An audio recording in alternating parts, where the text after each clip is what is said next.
Isang client natin ang meron silang prenup sa susunod na araw kaya gusto niya magpagupit. Ang gusto niya ipaiklian na yung gilid, manipis na pero nagsuggest tayo na wag masyadong maikli. Kasi nag-check tayo ng anit ay maraming mga lubak-lubak at kailangan maganda pa rin tingnan yung gilid niya. Kasi kapag nag-fade tayo or kiniskis natin yung gilid ay makikita yung mga lubak-lubak niyang kanyang anit. Ang first steps na ginawa natin dyan is binasa muna natin ng kunti yung kanyang buhok at binawasan natin ang ibabaw ng traditional procedure. Ganito yung ating kadalasang ginagawa kapag hindi masyadong mahaba yung buhok sa ibabaw or literal na naka one side para mas mabilis siyang bawasan at hindi tayo mahirapan na mag-ipit-ipit dito. Ito naman ay i-check pa natin kung pantay sila lahat. Siyempre, babawasan natin ng konti yung bangs para mas magandang tingnan. Kukunin natin yung mga medyo mahaba at medyo makapal. Ite-texture na rin natin yung dulo para kapag nakabagsak ay okay din siya at pwede rin naka-brush up ito or pwede rin na nakataas yung unahan.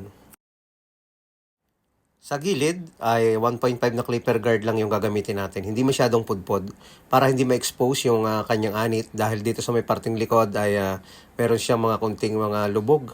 Ito yung challenge sa atin. Marami nagre-request sa atin na maggupit daw tayo ng may mga lubog sa may parting likod sa anit. So ito tingnan natin kung ano yung magiging resulta nito. Ito yung ating gagawing gupit para sa kanya kung ano ba yung pwedeng gupit sa mga ganitong may mga kunting lubog sa kanyang ulo. So, nagsuggest tayo na hindi masyadong pudpod. I-barber's cut lang natin ito na sakto yung sukat. Hindi masyadong mataas, hindi rin naman masyadong mababa. Para lumabas pa rin yung forma na gupit na ginawa natin sa kanya. Pagkatapos ng 1.5 overcomb and then ginamitan natin ng trimmer. Ayun, nilagyan natin ng line sa lugar ng pag-aahitan.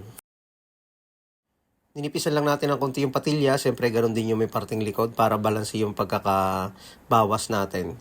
Makikita natin dyan, may mga dark spot talaga, hindi maiiwasan yan dahil sinabi ko nga na may mga lubog.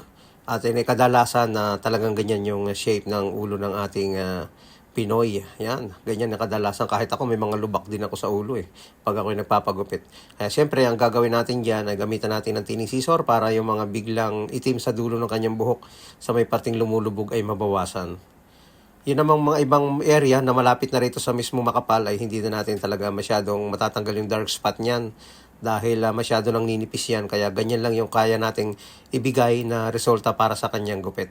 Siyempre, itas lang natin yung ng kunti yung bangs para maganda naman tingnan. Ready na sa kanyang prenup. Ayan, ganyan gupit lang yung pwede nating magawa para sa kanyang buhok.